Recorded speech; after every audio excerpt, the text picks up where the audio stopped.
Aditana artinya tekad. Tekad yang diperlukan sebagai landasan untuk berhasil.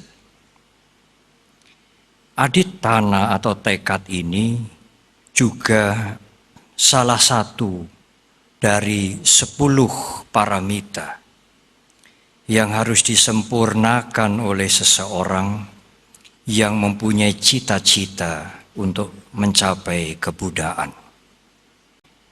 Saya juga ingin menyampaikan 2 atau 3 cerita supaya uraian ini menjadi real.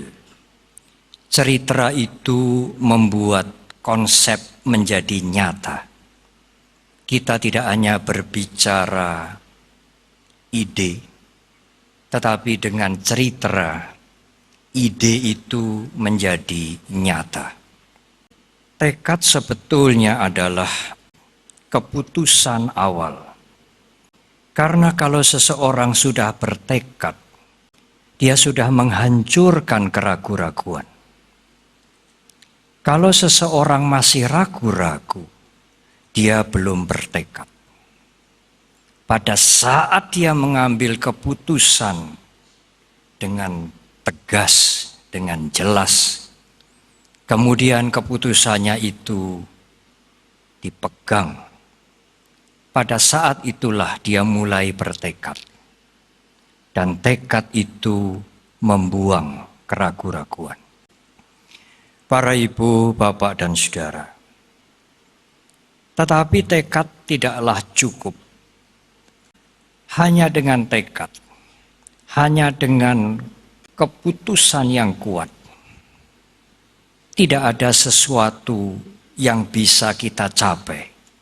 Tidak ada kemajuan yang bisa kita raih kalau tekad itu tidak diikuti.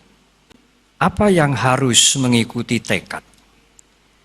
Tekad harus diikuti oleh wirya. Saya menerjemahkan wirya itu dengan keuletan dan semangat. Tekad harus diikuti oleh kanti. Saya menerjemahkan kanti itu kesabaran dan ketekunan. Kalau saudara sudah mengambil keputusan dengan jelas dan keputusan itu sudah menjadi tekad, tetapi tidak ada semangat, tidak ada ketekunan, maka tekad menjadi impian. Tekad itu harus diikuti dengan semangat atau keuletan, dan tekad itu juga harus dijaga dengan kesabaran dan ketekunan. Ibu, bapak, dan saudara, apa gunanya? Apa gunanya kita mempunyai tekad yang kemudian diikuti dengan keuletan, dengan semangat, yang dijaga dengan kesabaran dan ketekunan? Gunanya untuk mencapai sukses. Kalau kita tidak menyalakan api, tidak mungkin api itu akan muncul sendiri. Api itu mungkin kecil, tetapi api yang kecil itu akan membakar. Atau dengan perumpamaan yang lain, tekad itu seperti kalau saudara mengendarai motor atau mobil. Tekad itu seperti starter. Meskipun mobil saudara baru, bagus, kalau saudara tidak memulai untuk start, mobil itu tidak mungkin akan jalan sendiri. Tekad itu seperti switch on, tetapi tidak hanya switch on. Harus ada yang lain-lain. Ada lampu, ada bolam, ada lemari es, kulkas, ada dan sebagainya dan sebagainya. Tetapi semua dimulai dengan switch on. Kalau Anda lupa untuk switch on, betapapun sempurna perangkatnya, dia tidak akan bisa berjalan. Tetapi sebaliknya, hanya switch on, tidak ada perangkat yang lain, saudara juga tidak mendapatkan apa-apa. Ibu, bapak, dan saudara, Tetapi bagaimana untuk membuat tekad? Bagaimana untuk menetapkan keputusan sehingga menjadi tekad? Ibu, bapak, dan saudara, saudara harus rasional dalam membuat tekad. Di dalam bahasa Pali dikatakan sampajanya. Jadi kita tidak boleh membuat tekad sembarangan, Bapak. Tidak. Anda harus membuat tekad yang rasional, yang jelas, yang benar, dan yang mampu untuk saudara lakukan. Saya ingin memberikan gambaran. Cobalah saudara simak. Seseorang ingin membeli rumah. Karena dia tidak punya rumah. Dia kontrak 1 tahun atau paling lama 2 tahun. Dan setiap 2 tahun harus bongkar isi rumah. Dan dia pindah. Dan itu menghabiskan biaya, menghabiskan tenaga, hidup tidak tentram. Saya bertekad untuk punya rumah sendiri. Harus dimulai dengan ini. Tetapi, saudara, ibu, bapak sekalian, seperti apa rumah yang saudara kehendaki? Saudara harus mencanangkan, memulai start, switch on, dengan tujuan yang rasional. Jangan hanya pokoknya aku harus. Itu bukan cara berpikir Buddhis. Tidak rasional, tidak sampajanya. Dia ingin punya rumah yang harganya 2,5 M. Tetapi mengangsur, bukankah itu rasional? Nanti dulu. Berapa lama dia mengangsur? 10 tahun. Lama. Tiap bulan dia harus mengangsur, harus setor 20 juta. Akan lunas 10 tahun untuk rumah yang 2,5 M. Tetapi gaji dia hanya 12 juta sebulan. Kalau seseorang punya gaji 12 juta, dia ingin mengangsur rumah 20 juta. Karena dia menginginkan rumah 2,5 M, meskipun mengangsurnya 10 tahun. Ini tekad yang tidak masuk akal, ibu, bapak, dan saudara. Apakah tidak bisa? Nanti bisa. Kalau saudara menjadi seperti Gayus.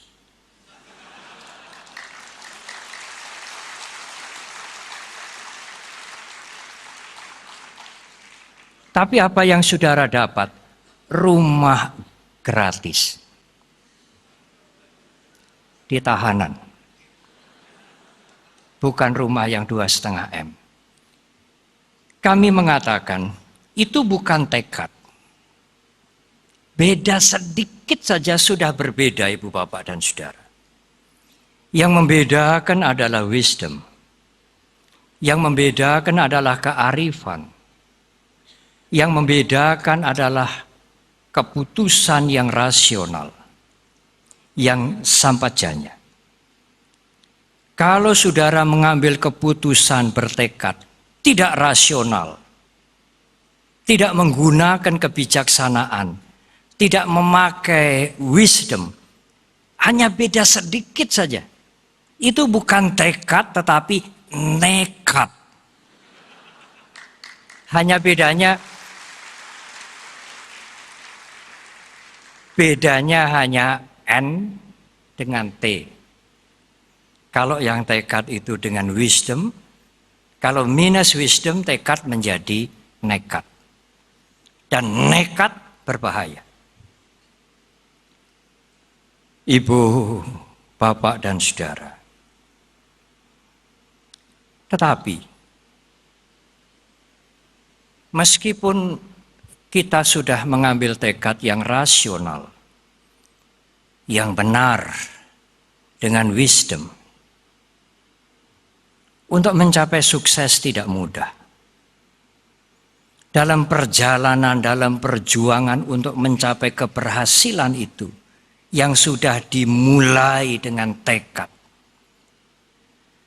Di tengah-tengah perjalanan kita akan menjumpai bermacam-macam hal yang sering disebut halangan, rintangan, dan sebagainya. Untuk itulah diperlukan motivasi ke dalam. Saudara juga di antara saudara juga sering memberikan motivasi kepada teman saudara, kepada karyawan saudara, memberikan motivasi, anjuran, dorongan. Saudara juga perlu memberikan motivasi kepada diri saudara sendiri pada saat-saat saudara menghadapi keadaan yang sulit.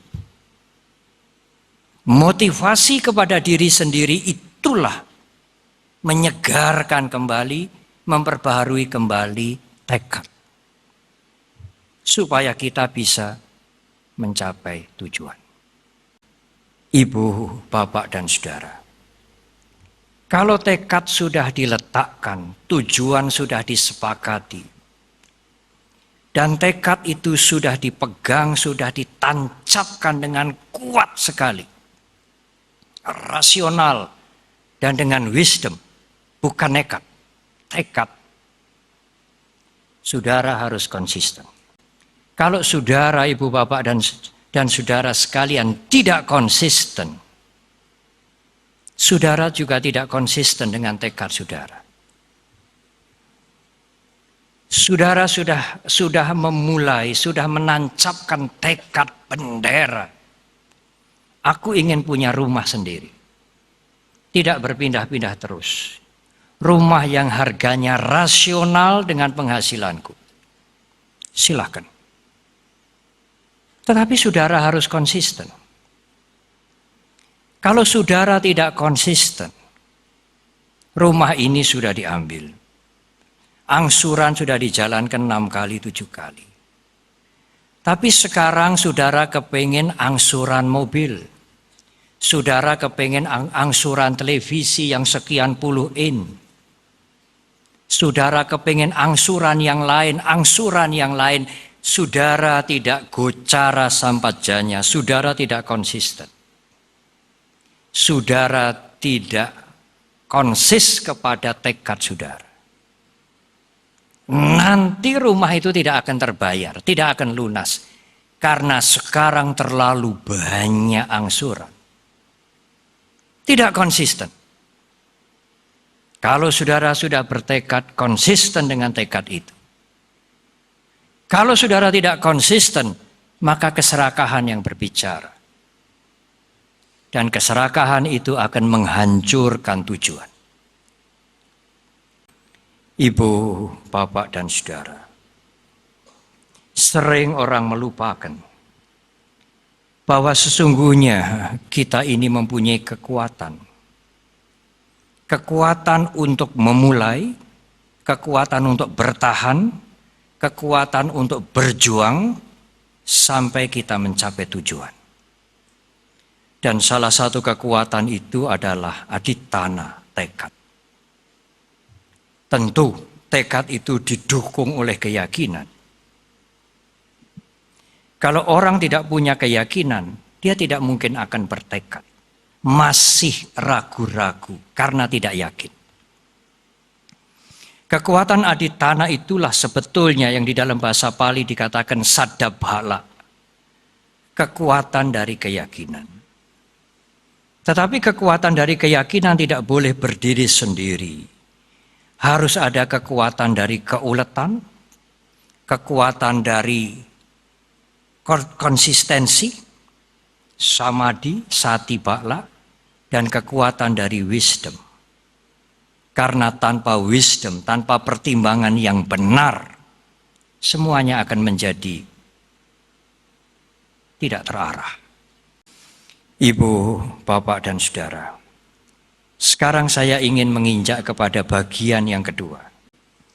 Apakah sesungguhnya yang disebut dengan sukses menurut pandangan Buddhis? Sukses itu milik semua orang, bukan hanya orang-orang tertentu. Tetapi apakah yang disebut dengan sukses, dengan berhasil itu seperti apa? Seperti apa boleh dikatakan sukses atau berhasil? Yang pertama, ada orang yang berpandangan bahwa kalau tujuan akhir tercapai, itulah sukses. Kalau tujuan itu belum tercapai, belum sukses. Jadi saudara harus menunggu sampai tujuan yang saudara cita-citakan itu berhasil. Tetapi kapan tujuan ini berhasil? Banyak orang yang putus asa, yang kecewa sampai saat dia menutup mata karena dia merasa hidupnya tidak berhasil. Saya tidak setuju dengan arti sukses yang pertama. Kita sukses kalau kita sudah mencapai tujuan. Ada pengertian sukses yang lain. Pengertian sukses yang lain adalah kalau Anda sudah mulai berjuang, melewati proses, betapapun proses itu belum lama, itu sukses. Jangan menyesali, jangan mengharap kemudian apa yang saudara lakukan hari ini sejak pagi sampai malam, itulah sukses. Mengapa Anda menunda sukses itu besok? Hari ini saudara juga sudah sukses. Kemarin saudara juga sudah sukses.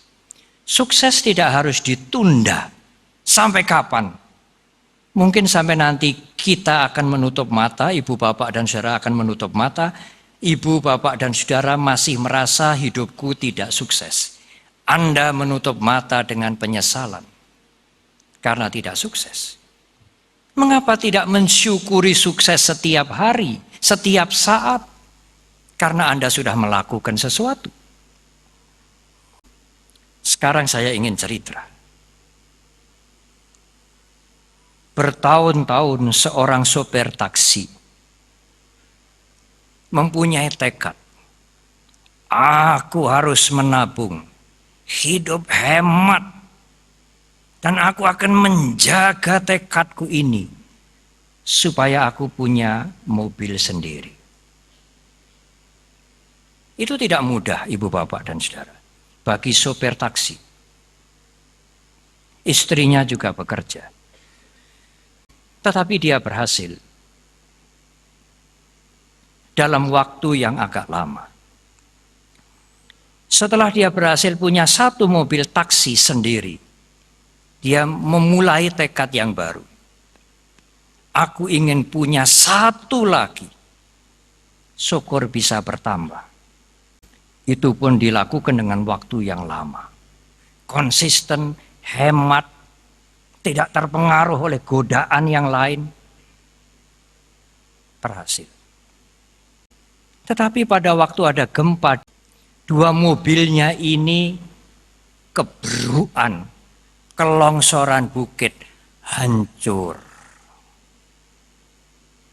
Hasil dari perjuangan yang tidak ringan bertahun-tahun sebagai seorang sopir taksi.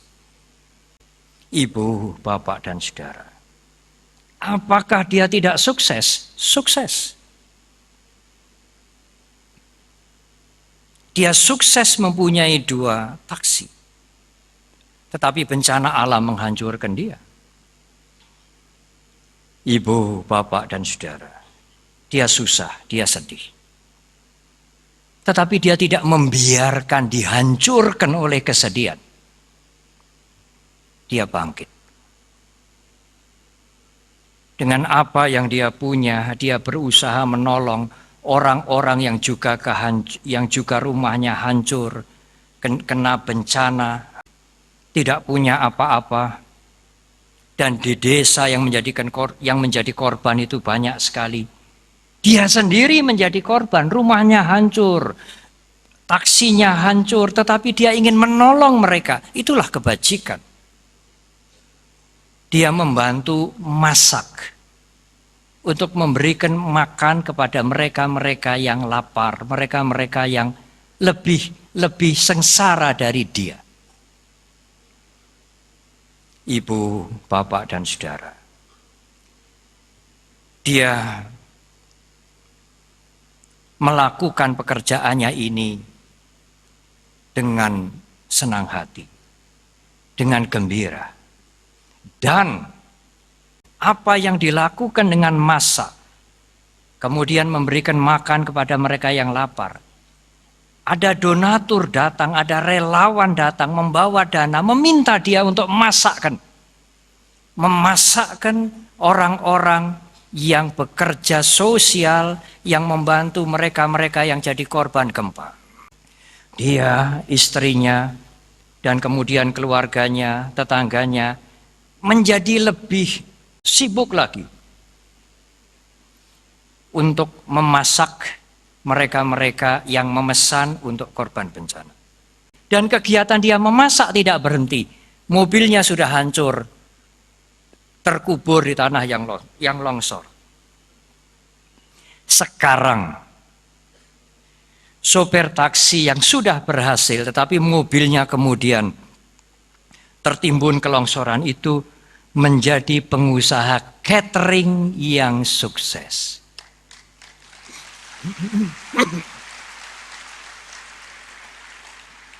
Dan kesuksesan dia menjadi pengusaha catering ini lebih sukses ketimbang dia menggunakan 2 mobilnya untuk taksi. Hasilnya lebih besar karena dia mulai dengan kebajikan. Dia sendiri terkena korban. Tetapi di dalam suasana yang menderita itu, dia ingin menolong yang lain yang lebih menderita.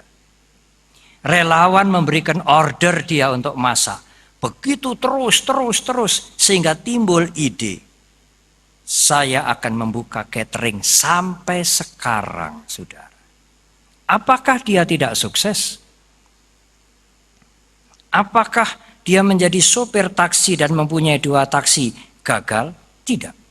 Bertahun-tahun dia menjadi sopir taksi, dia mengerti siapa konsumen dia.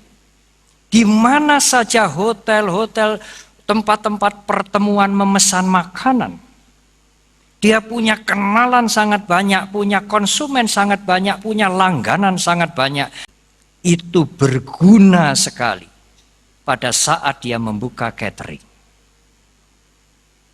Ibu, bapak, dan saudara, oleh karena itulah, pada saat Anda mengalami kegagalan, pada saat Anda merasa tidak berhasil, bangkit kembali.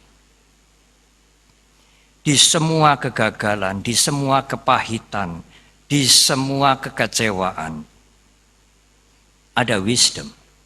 Ada hikmah. Orang yang hancur mau bangkit kembali, itulah orang yang sukses.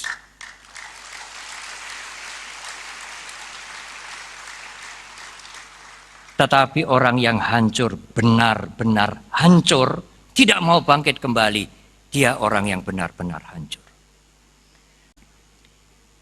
Ada satu cerita yang menarik. Saya senang dengan cerita ini. Dan semua orang senang dengan cerita. Karena dengan cerita itu ajaran menjadi real. Bukan hanya konsep. Di Mongolia, orang kaya tidak dihitung dari aset tanah yang dia punya. Dahulu.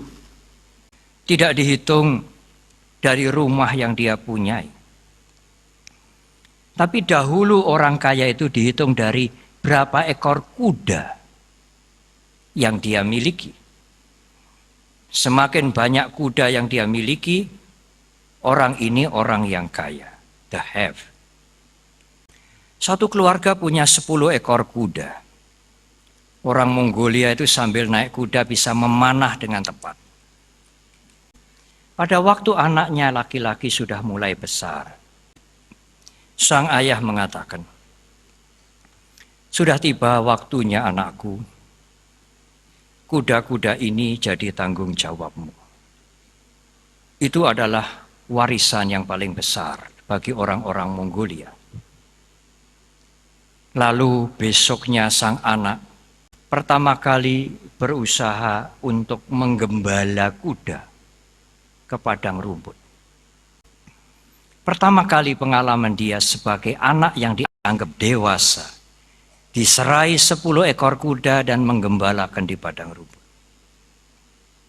Itu kekayaan terbesar orang Mongolia.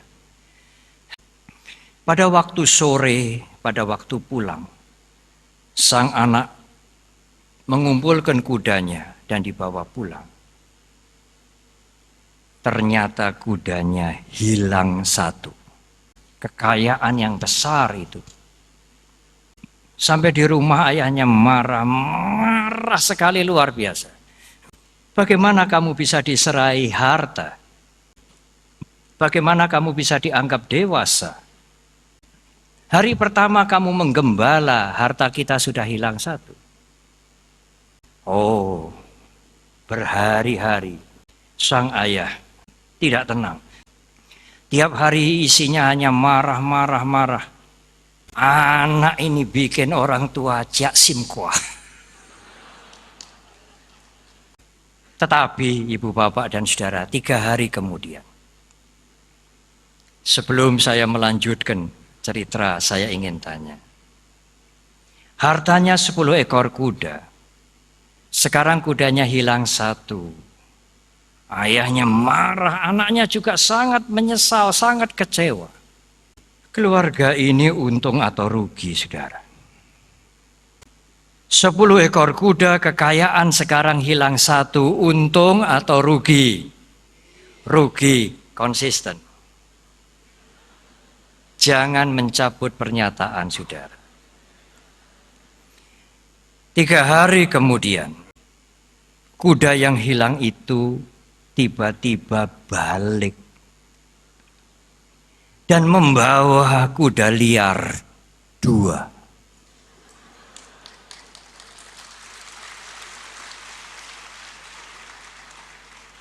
Jadi, kalau seekor kuda dia hilang, itu untung apa rugi?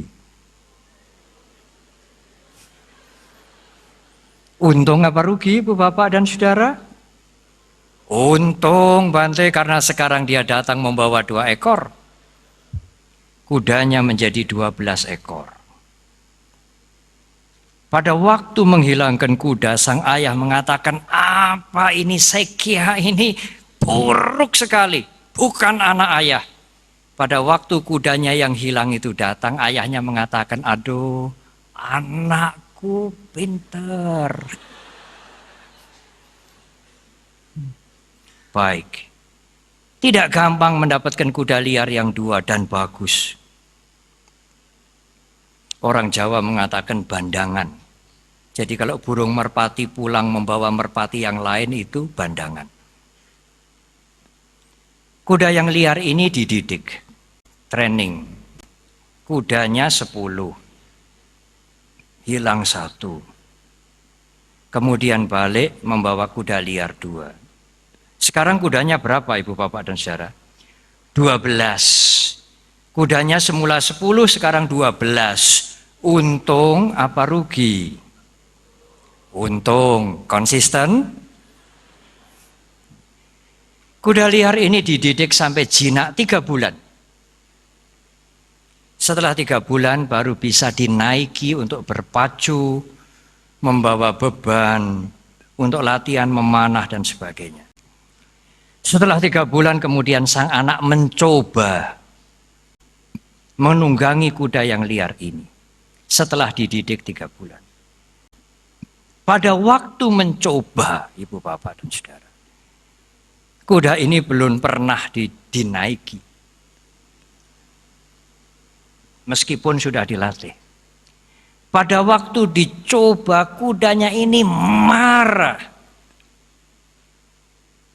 Sang anaknya jatuh dan diinjak patah kakinya. Untung apa rugi dapat kuda 2? Siapa tadi yang mengatakan untung? Anaknya mengatakan, rugi sekali, sekarang kakiku patah. Sakit, amat sakit. Harus ditarik, harus diperban, harus segala macam. Kaki patah, sakit sekali. Untung apa rugi, Ibu, Bapak, dan Saudara? Nah, sekarang sulit menjawab. Kaki patah, sakit, amat sakit. Tidak segera bisa menyambung. Di zaman dulu tidak ada operasi di pen. Sang anak mengatakan, bencana, musibah, nasib jelek. Semua musibah ada hikmahnya. Berapa bulan kemudian raja membuat maklumat. Semua anak laki-laki yang sehat di bawah umur 25 tahun wajib menjadi tentara. Anaknya yang jatuh kakinya patah, selamat, tidak wajib tentara. Jadi kaki patah itu untung atau rugi, saudara? Untung.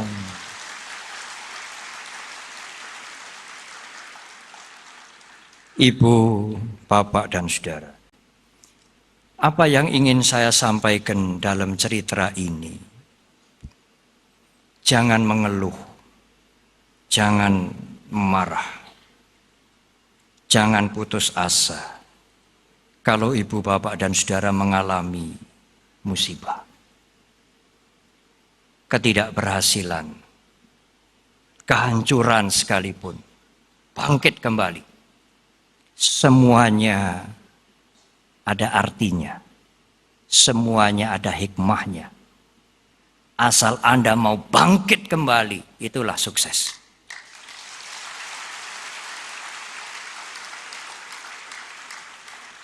Ibu, bapak, dan saudara.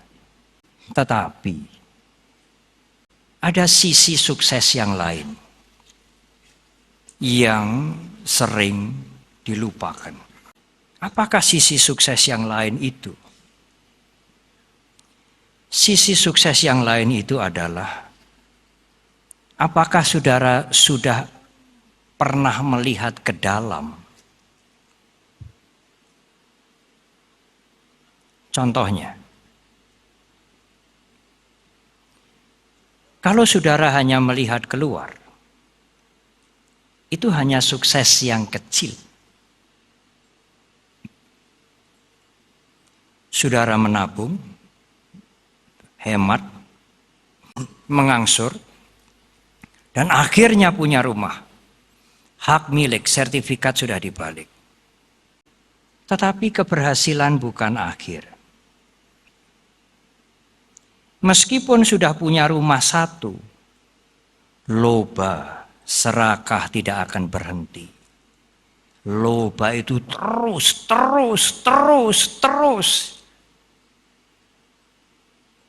Apakah saudara sudah pernah merasa puas? Enough is enough. Kalau saudara tidak pernah merasa puas, batin ini mendidih seperti air yang digodok. Sukses materi tetapi Anda tidak tentram. Tiap hari hanya penasaran, ketegangan. Apa bahagianya hidup seperti itu? Kita mencari ketentraman dalam hidup ini. Bukan hanya sukses di luar. Sukses di luar tetapi di dalam penuh dengan ketegangan, hancur-hancuran. Apakah itu sukses yang sebenarnya? Semula dia pegawai rendahan. Kalau kemana-mana pakai kendaraan umum, bis umum, dan sebagainya. Dia ingin punya motor meskipun tidak baik, tidak baru. Motor yang second hand yang bisa jalan. Bisa. Dan dia berjuang dengan tekun, dengan ulet. Para mereka-mereka yang berhasil itu dulu begitu. Tapi anaknya tidak pernah mengalami. Dari punya motor bekas ingin punya motor baru, bisa. Kemudian ingin punya mobil bekas, bisa. Punya mobil baru, bisa. Dan mobilnya bertambah, pabriknya bertambah, usahanya bertambah. Dia sekarang sudah tidak ingat lagi berapa banyak mobilnya. Sekarang timbul keinginan yang lain.